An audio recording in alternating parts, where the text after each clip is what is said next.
পাচ্ছেন এখানে এক অভিনব কায়দায় চাকরি প্রার্থীরা আন্দোলন করে যাচ্ছে, জামা প্যান্ট খুলে রাস্তা দাঁড়া দাঁড়া আন্দোলন করছে। আমি বুঝতে পারছি না এই আন্দোলনটাকে কি আন্দোলন করব।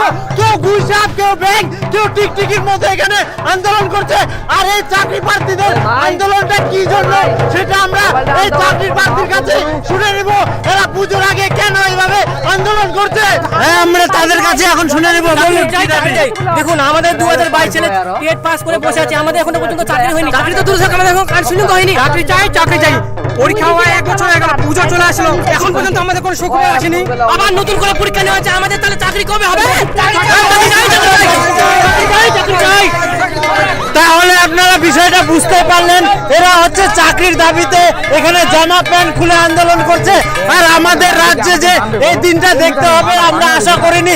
আরো যে কি কি দেখতে হবে সেটা আমরা আগামীকালেই দেখতে পাবো। কারণ পড়াশোনা করে টেট কমপ্লিট করে এইভাবে আবার চাকরির জন্য এরা রাস্তায় ধর্ণা দিচ্ছে, এটা মানা যায় না। কিন্তু যাই হোক, এখন করতে হচ্ছে, কোনো উপায় নাই। এরা এই আন্দোলনটা আপনারা কতক্ষণ করবেন? যতক্ষণ আমাদের সুখবর হচ্ছে আমরা আন্দোলন চালিয়ে যাবো, চালিয়ে যাবো। তার মানে এরা আমরণ আমরণ আমরণ আন্দোলন চালাবে।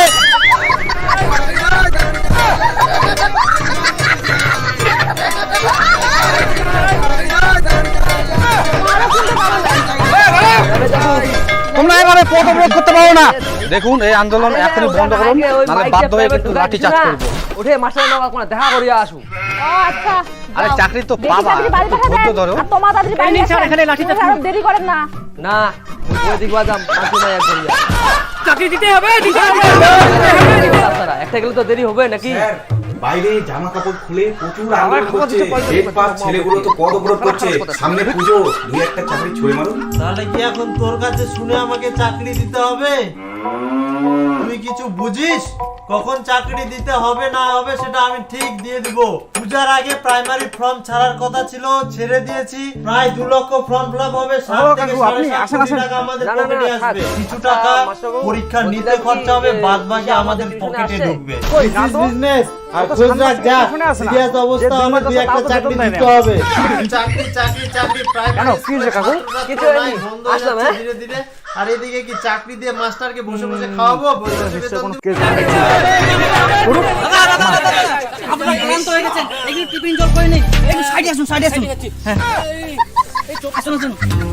হ্যাঁ, একটা করে নেন। হ্যাঁ হ্যাঁ, নেন, আপনারা নেন নেন নেন। আপনারা ঠিক আছেন তো? ছাঁচল ওঠেনি? হ্যাঁ, আপনারা কেউ আরো চপ নেবেন তো? আপনি কি দাদা আমাদের এই দুঃখী দিনে চপ জল খেয়ে অনেক উপর করলেন। কিন্তু দেখুন, আমিও আপনাদের মতো টেট পাস ক্যান্ডিডেট। আমি চাকরি আসে থেকে থেকে আমি তো চাকরি পাইনি, শেষে আমি এই শিক্ষিত বেকারের ক্যাফে দোকান খুলছি। আমিও আপনাদের কষ্ট বুঝি, আপনাদের মতো আমিও কষ্ট বুঝছি। তো যাই হোক, আপনারা নিজে নিজে চপের টাকাগুলো দিয়ে দিন। এটা হচ্ছে আমার বিজনেস, টাকা তো দিতে হবে না, এটা হচ্ছে বিজনেসের কায়দা। তো যাই হোক, দিন দিন, দেরি করেন না, আমার কাস্টমার আসবে। দেন চপের পয়সা নেবেন। হ্যাঁ, তো দিতে লাগবে না, এটা আমার বিজনেস। দাও দাও দাও দাও দাও দাও।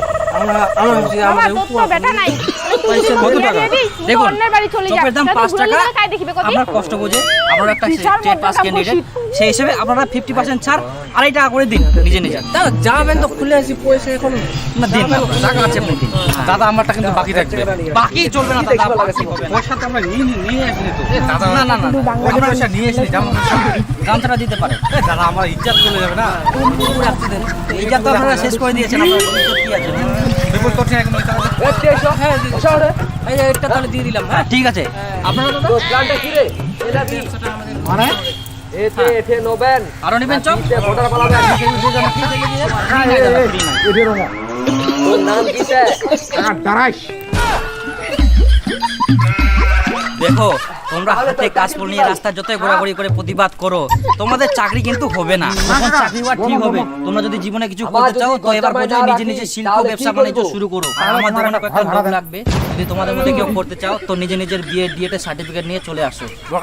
কি করে খিলাবে? বিএ ডিএড এর সার্টিফিকেট নিয়ে চলে আসো।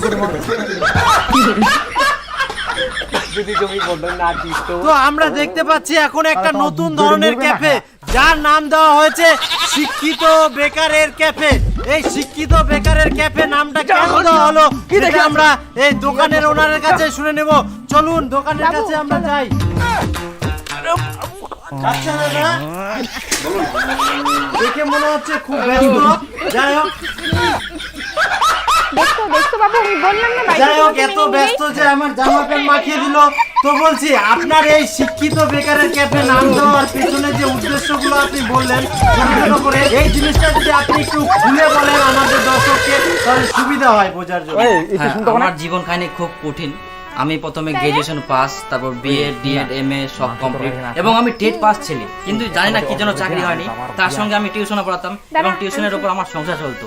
কিন্তু কিছুদিন বাবদ আমার টিউশন বন্ধ হয়ে যায়।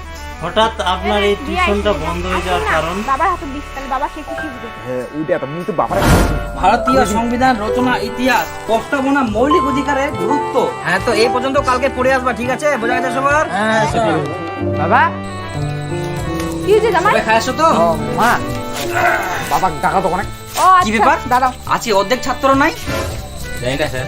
ও মায়ের বাপ, যা তো, জামাই ডাকাছে।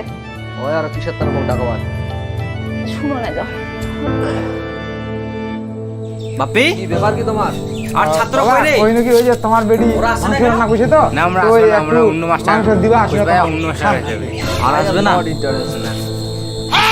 এইভাবে দিনের পর দিন আমার ছাত্র কমতেই থাকে। আমি খুব টেনশনে পড়ে গেলাম। দেখো, তোমরা কোনোদিন কিন্তু প্রাইভেট গাবি করবা না, তাহলে কিন্তু শিখবা না। তারপরের দিন সকালে আমি হঠাৎ দেখি আমার কাছে শুধুমাত্র একটি ছাত্র। তারা দেখে আমি আরো দুশ্চিন্তায় পড়ে গেলাম। তারপর সরাসরি আমি তাদের গার্জেনের কাছে যাই, এবং গার্জেনের কাছে গিয়ে যেটা শুনতে পাই, কাকু, বাপি কয়েকদিন ধরে প্রাইভেট যাচ্ছে না ও তোমার কাছে এখন পড়বে না, কেন? কারণ ও স্কুলের মাস্টারের কাছে টিউশন নিয়েছে। কারণ ওই, ওখানে কি চিন্তা পড়লে কমন পাবে, প্রজেক্টে নাম্বার পাবে, তার জন্য। এত পয়সা লাগে কাকু, রে। আমি তো ভালো পড়াই, আমি ভালো করে বোঝাই পড়াই, ওদের কোনো কি অসুবিধা হচ্ছে? না, ভালো পড়ালেও পড়বে না, একটা সুবিধা তো ওখানে আছে। তার মুখে যা শুনলাম আমি কোনোদিন ভাবতে পারিনি। তারপর আমি প্রত্যেকটা গার্জেনের কাছে জোর করে হাত জোর করে বলি যে আমার কাছে টিউশন পড়ান, আমি খুব ভালো করে পড়াবো, এবং আমি যে মাসে টাকাটা নিতাম সেটা আমি অর্ধেক টাকা নেবো, আপনারা পড়ান। কিন্তু আমার কথা কেউ শুনেনি। না না, আমার ছেলেকে অন্য জায়গায় পড়াবো।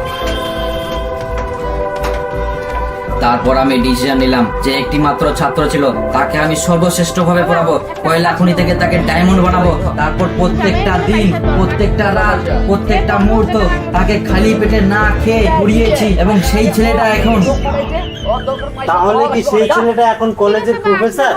না না না, সেই জায়গাটা এখন মতন কাম করে।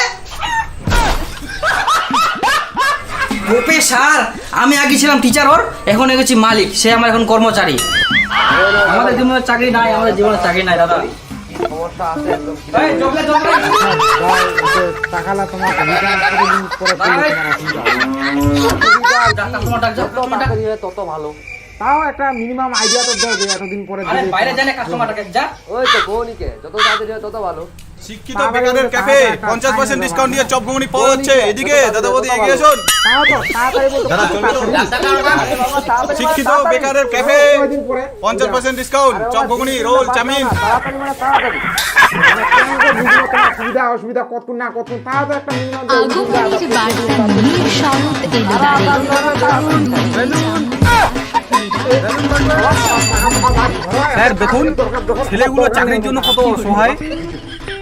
ধ্যাৎ, বোকা, এটাকে অসহায় বলে? এটাই তো আমি চেয়েছিলাম। পড়াশোনা করো, বিএড করো, বিএড করো, চাকরির আশা কেউ করো না, নিজের পায়ে দাঁড়িয়ে এরকম নিজে কিছু করো, তবেই তো মানুষ সম্মান করবে নাকি? স্যার, তাও তো আপনার কর্তব্য ছেলেদের চাকরি দেওয়া। না না তিওর, একটা রেসে মালিক ঘোড়াকে কেন মারে? যাতে সে রেসটা জিততে পারে। কোনো কাজই ছোট বড় হয় না, বুঝলি তিওর?